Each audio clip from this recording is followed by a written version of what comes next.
back to the Village Talk with Shalonda. So glad you joined me today. It's been a minute since I've been able to post a video. So much has went on in my life and so much has went on around the world with a lot of media coverage for criminal cases that I have not covered. So if you've seen any videos that you, or seen any current events or cases that you wanted me to cover, feel free to send those to me. I am open to suggestions. Okay, so if you like this video or any of my other videos, please like, comment, and subscribe. And before we get into the video, I'm going to do a little housekeeping for just some things I wanted to put out there. One of the things is that when you're doing having this platform, I don't think we realize the responsibility and platforms that we are have privilege to in this new age. We can have the platforms such as social media, we can use YouTube like I have, or you can have a major platform for a major network. Just as the case with Gayle King with Kobe passed, she brought up his past and criminal activity. It was inappropriate and it was in bad taste. And those things like that, you just have to be courteous of people's space and understand that, you know, what's proper and just be respectful. That's the biggest thing, being respectful and courteous of people's feelings, you know, when dealing with these things. And that's just an example. Another example was a female who was murdered because she tried to extort what they call a download brother for his activities, and she was murdered because of it. Again, I'm not in no way victim blaming, but I think we have to be conscious. We have to be conscious of the things that we put out to on the media. Understand that everybody deal with those issues differently. They see it differently. A lot of times you cannot predict someone's anger. If I've learned anything in the criminal world, you cannot predict how people react to situations. For me, a lot of times I feel like I am a criminal attorney and a family law attorney. I am not here to promote my business, but if you want any information on that, I have provided the link below. It is www.goansonlaw.com. But I brought that topic up to say that a lot of times being an attorney,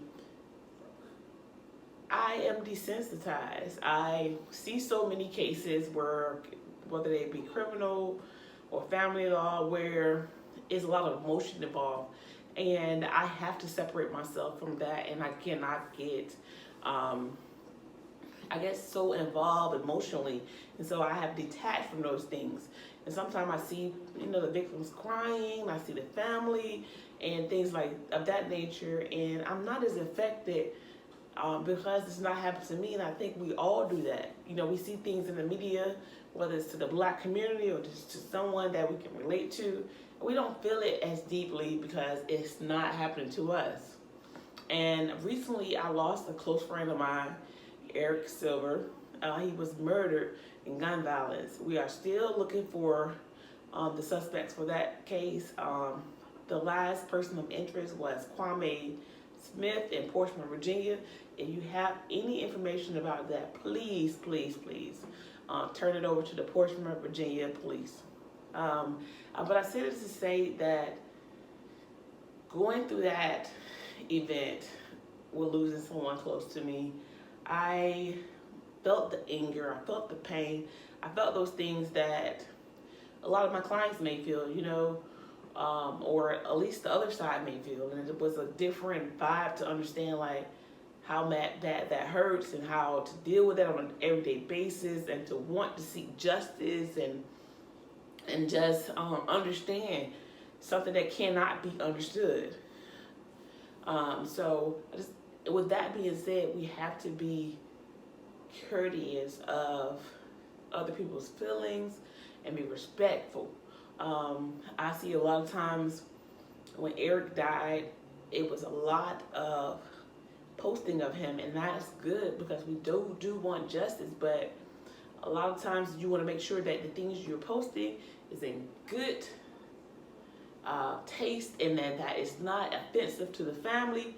I know when he first was in the hospital with the gunshot wound, his father requested that the post be taken down concerning the shooting, and that's just respect for the family and the people around them.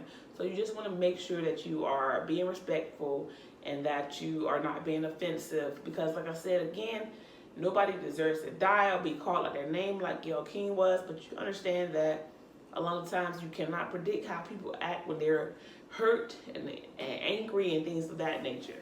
So with that being said, let me jump right into the video. This video is the best segue into what we were just talking about, because the video is about a Facebook live post. So we have Jonathan Robinson. Jonathan Robinson was dating Renika Nunu Williams. They had an on-again, off-again relationship. I don't know whether you want to call her a side chick or just an ex-girlfriend. It really wasn't so much a side chick, because she was actually, he just slept with her that Saturday or Sunday. She was murdered by Jonathan in April 2018. And he had just slept with her that Saturday and Sunday.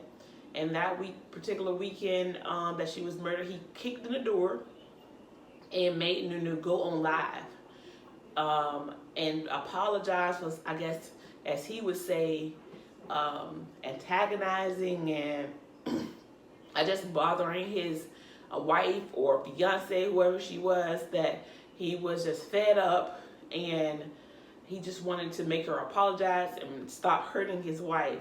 And see, the thing is with that situation is that he wanted to protect her, but it never crossed his mind, or I guess cheating was not one of the things he was willing to do for his wife. You know, not cheat on her and be faithful and not give some other woman the ammunition and the fuel to be able to pick on her. And he said that Renika Nunu knew that she had been to the psych ward a couple times and she was just not strong enough, and he was just tired of it. But I mean, we see this same old tune played over again. Maybe not resulting in murder, but we do see where, you know, the woman on the side is maybe like, hey, I slept with your dude last weekend.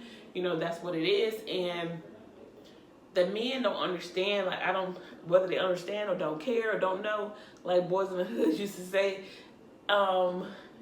they give the other woman the fuel. Because I think it's like cheating is a bad thing, but I think the worst thing is that you're in the dark. You don't know the man is cheating. And so some other woman that's outside of y'all's circle of trust is able to tell you, like, this is what's going on. I've been intimate. I did the things that you and your husband do together. And I'm throwing it in your face. That's a hurtful thing. I've been there. And if he wanted to really protect his wife, he would have stopped cheating with Nunu. And Nunu did not deserve this. I don't condone infidelity, but it takes two to tangle, you know? I will say that, and no victim blaming, that women as a whole, we need to be more conscious of our body, of our energy, and of our space, because we tend to give people that do not deserve those things. And so Jonathan did not deserve her. She had been dating him on and off for years. He knew her family. She was a mother of 3, yet he murdered her on camera. He made her, you can hear the fear in her voice, and that really is what bothered me. To just hear her like, I'm sorry, I should have never did this, and you can hear that anxiety in her voice. Is not, okay, is this man gonna kill me? He came in there with a gun. And later on you will hear that Jonathan would have the intent. He knew he was gonna kill Nunu when he got there. And I am gonna play a little bit of that clip of where she is like apologizing on social media. Her account was blocked, so she was actually apologizing through someone else's account, and I'm having conversations with people from there. But I'm not gonna, as respect to the family, I'm not gonna play the clip where he shoots her. It doesn't show it, but you can hear it. He calls her out her name and he says game over and the B word. So I'm not gonna play that. I just feel like it's in bad taste. It's not needed to get this point across today. So if you bear with me, I'll play a little clip from Nunu apologizing on camera. I apologize for going live on Rika. I ain't had no business doing all this. My page been blocked, so that's why I'm going live. Yes, I know I was wrong. Okay, like I said, she sounds I ain't have no very business going off scared, like you that, know. but I should have did this. She was saying like I had no business doing this, you know. She was naming the girlfriend's name, and you know, it just was fear on her voice. Jonathan first shot I guess someone called the police, maybe Nunu's mother or someone else in the home. But when they called the police came. Jonathan first started to have a shootout with the cops, and then he turned around and killed Renika. He eventually surrendered himself, but he did in the process injure 2 officers. And then later on, you can hear Jonathan Robertson on the interrogation. He was very open to discuss what happened. He admitted to it. At one point, he even said that I should get first-degree murder. I knew I was going over there to kill her.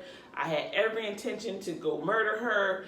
I should get first-degree murder, which I agree. But Jonathan further went on to say that how he was, I guess he was just saying that how his wife was hurt. He didn't want nobody to laugh at her no more. And this was like, makes no sense, because in the end, if your wife was that suicidal and needed protection, now you're in prison. You definitely can't protect her. So either she's going to murder herself, kill herself, or she's going to be with another man. So in the end, the result that you probably wanted, you'll never get, you know.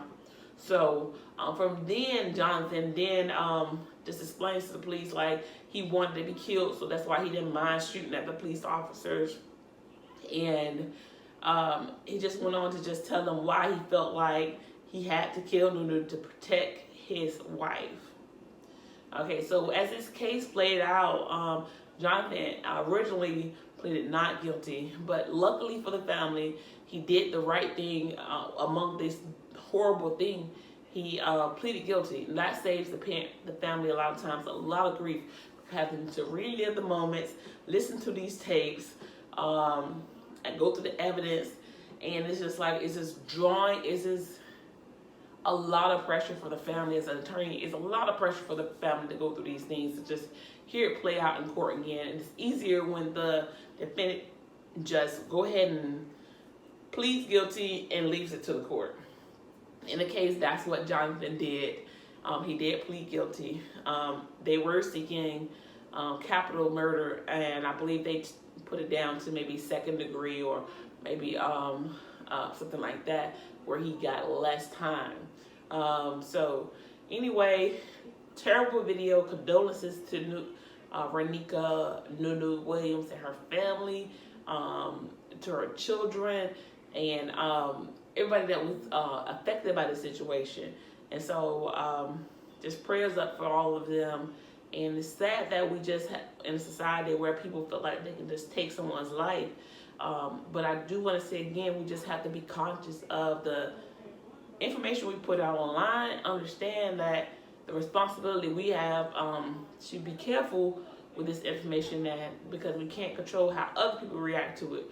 And it's not always warranted how people react to it, but they react to it the way they want to react to it.